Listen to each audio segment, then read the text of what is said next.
Assalamualaikum. Bertemu lagi bersama Cik Tan hari ini. Okey, hari ini Cik Tan nak berkongsi resepi kari kepala ikan. Kalau kata belah Cik Tan panggil gulai kepala ikan. Lepas tu Cik Tan nak tunjuk bahan-bahan apa yang kita nak kena sedia tu nah. Okey, mula-mula Cik Tan ada ikan. Cik Tan ambil ikan nyok-nyok nah. Lebih kurang dalam 1 kilo 500. Cik Tan ambil, kami panggil ikan tetok lah macam ni. Okey. Lepas tu Cik Tan ada serbuk cabai. Serbuk cabai ni Cik Tan ambil 15 gram. Lepas tu ni serbuk kari ikan Cik Tan ambil 100 gram. Ni biji ketumbak ni Cik Tan ambil 1 sudu kecil. Lepas tu yang ni halba campur 1 sudu besar.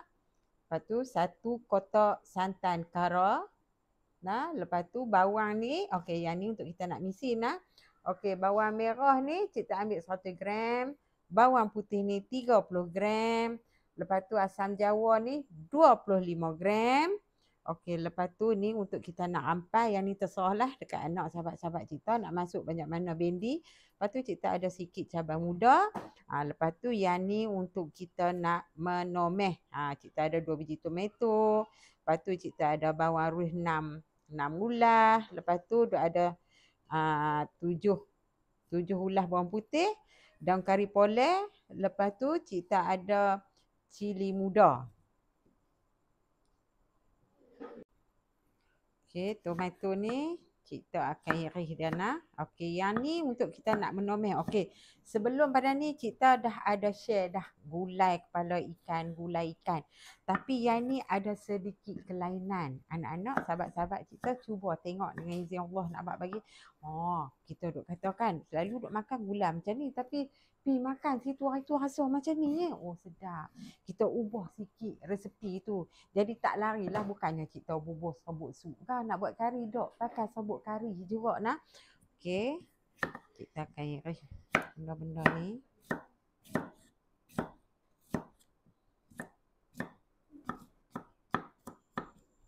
Alhamdulillah siap dah. Semua bahan-bahan ni Cik Tan cincang tu dia. Cik Tan nak buat banyak sikit. Okey. Okey ni Cik Tan nak pi blend bawang. Yang kita nak masuk sekali dalam apa kita punya piece gulai tu nah. Okey, bawang merah dengan bawang putih kita blend. Yang tadi yang Cik Tan cincang kita nak menomeh nah. Jadi 2 kegunaan apa ni? Bawang ni. Okey, lepas tu tunggu sat nah. Ni Cik Tan dah blend dia. Cik Tan tak mau bagi halus sangat nah, agak kata dia apa ni, lumat sikit-sikit tu sudah. Cik Tan tak mau bagi lumat. Selalu Cik Tan buat bagi lumat kan. Okey, ni biji ketumbak ni Cik Tan nak blend kering. Cik Tan nak suruh menantu Cik Tan blend sana. Asinkan 2 ni, jangan masuk sekali nah.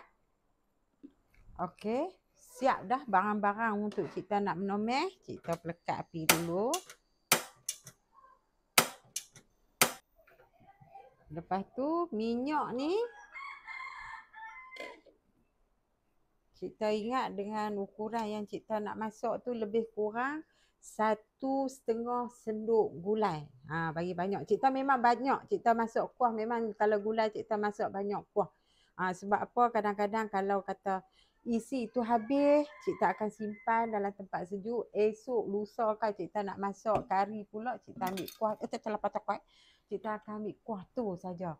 Tu betul anak-anak sahabat-sahabat Cik Tan. Janganlah kita buat cukup-cukup. Bila buat cukup-cukup, bila nak buat pula, nak kena buat pula. Kira-kiranya macam tu lah. Selalu Cik Tan akan buat lebih. Okey. Ni bahan-bahan untuk kita nak tomeh sekali. Tu dia. Okay, Cik Tan akan masuk bahan-bahan yang kita nak tomeh tadi. Okey. Untuk maklumat, kalau boleh, seboleh-bolehnya resepi kari ni guna bawang rus.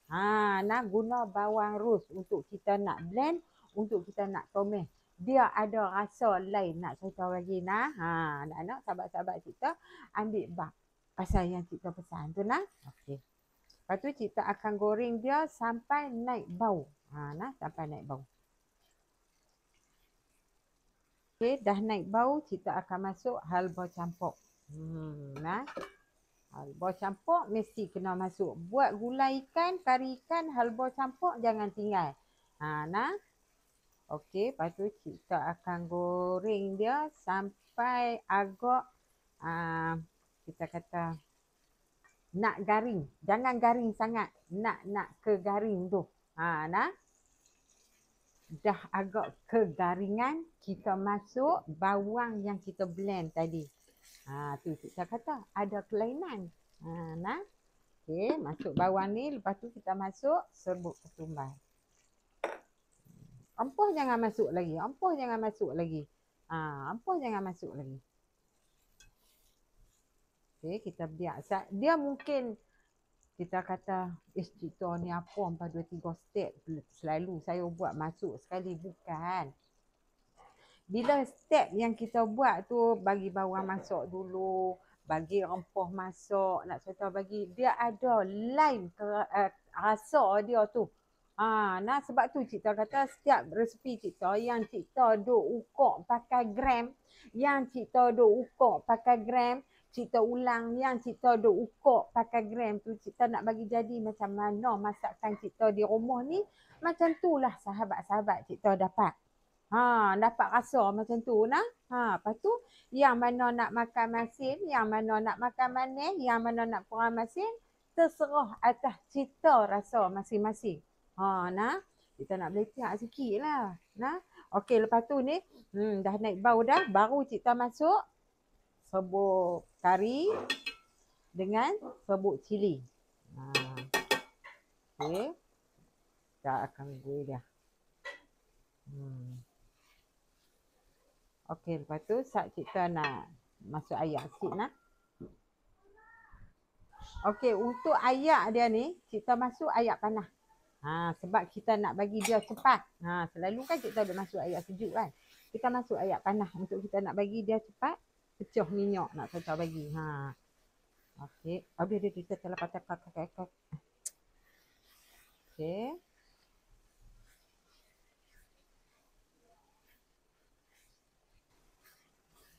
Okey, lepas tu kita akan masuk sedikit saja santan ni. Sikit saja. Sikit saja nak. Okey, tengok anak-anak, sahabat-sahabat kita, bila kita masuk ayak panas tu, nak kita bagi, dia cepat pecah minyak. Tengok dia tebik minyak tu. Lepas tu kita tunggu pula dia tebik, dia keluar minyak tu dengan santan tu pula. Santan masuk sikit jangan banyak sangat. Andai kata anak-anak kita yang mana beli santan fresh tu, masuk dalam, kita kata dalam 1 senduk. 1 senduk gulai tu masuk di dalam ni. Kalau nak buat banyak lah, kalau buat sikit tu masuklah dalam 2 sudu besar. Kita cuma nak bagi dia pecah minyak sekali dengan minyak ni. Dia akan ada minyak dalam santan ni Okey, lepas tu tunggu sat. Gulai kita pun dah pecah minyak. Sat saja nak kita bagi. Lepas tu kita tukar pakai bekas-bekas sikit. Kan tak tahu saya ikut. Duk tirih pula. Duk meleleh pula kot bawah tu, tak mau juga. Okey, lepas tu kita akan masuk asam jawa asam jawa. Asam jawa. Bismillah. Kita masuk dulu ayak yang pertama.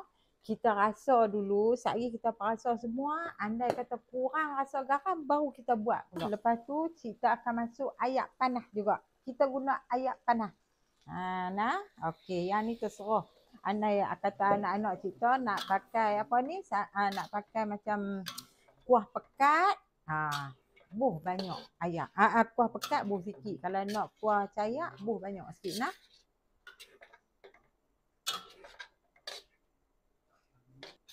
Okey, lepas tu kita akan perasakan dia. Terserah pada anak-anak, sahabat-sahabat kita masing-masing. Yang mana makan serbuk perasa, masuk. Tak makan, tak payah masuk Okey, kita masukkan sedikit serbuk perasa. Lepas tu kita masukkan lebih kurang dalam 2 sudu kecil ni gula.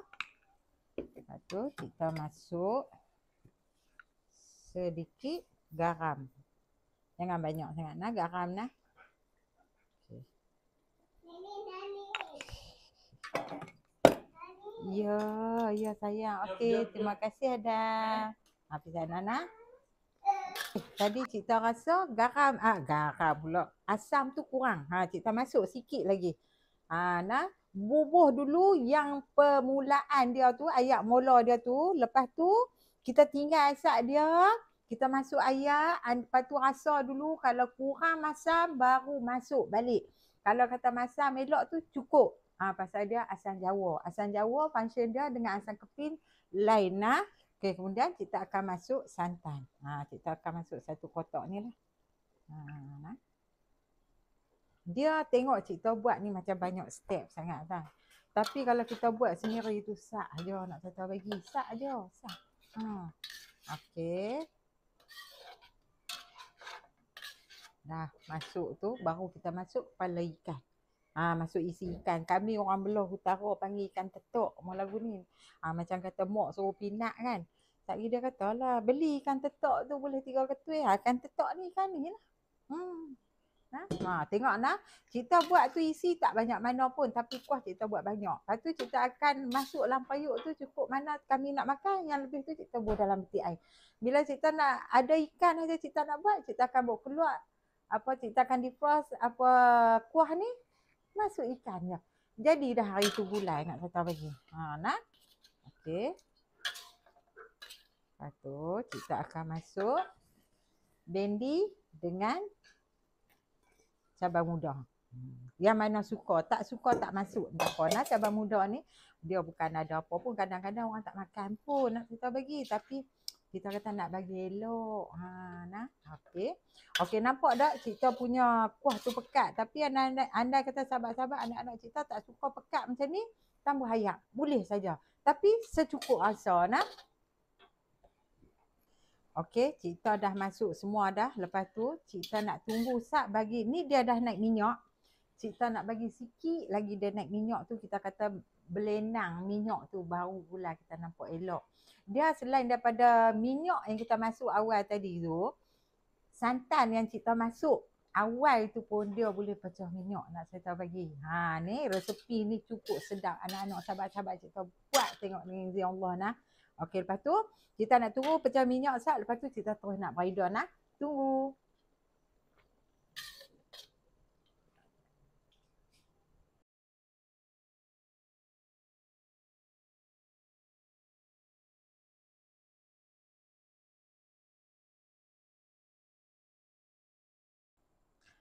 Alhamdulillah siap dah kari kepala ikan dia. Gula kepala ikan dia. Nak sebut mana pun tak apa. Boleh nak cerita bagi nak. Okey. Ni perkongsian Cik Tah pada hari ni. Ada kelainan dia. Ada kelainan dia. Alah tak mahu tengok lah. Cik Tah dah share dah. Ada kelainan dia. Cuba tengok sampai habis. InsyaAllah dengan izin Allah. Anak-anak sahabat-sahabat buat tengok dengan cara ni. Step by step.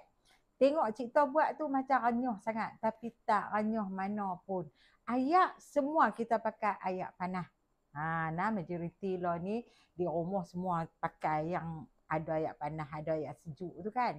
Pakai ayak panah. Mana dengan dia cepat pecah minyak nak cerita bagi. Lepas tu santan tu kita masuk awal setengah, ujung setengah. Supaya kita dapat nak tengok dia punya tu minyak tu pecah bersama minyak yang kita goreng, kita tomeh tadi ni nak cerita bagi. Nak bagi naik minyak tu. Bukannya gajah naik minyak, janganlah. Hak tu memang bahaya nah. Lepas tu sekianlah perkongsian kita pada hari ni. Lepas tu sahabat-sahabat, anak-anak kita jangan lupa cuba tengok buat dengan izin Allah. Berapa kali kita duk sebut tu cuba buat sedap nak kita bagi. Asam pakai asam Jawa nah, asam Jawa nah. Okey, lepas tu jangan lupa share, like, subscribe channel Cik Tah nah. Okey, hingga kita bertemu lagi. Assalamualaikum. Bye.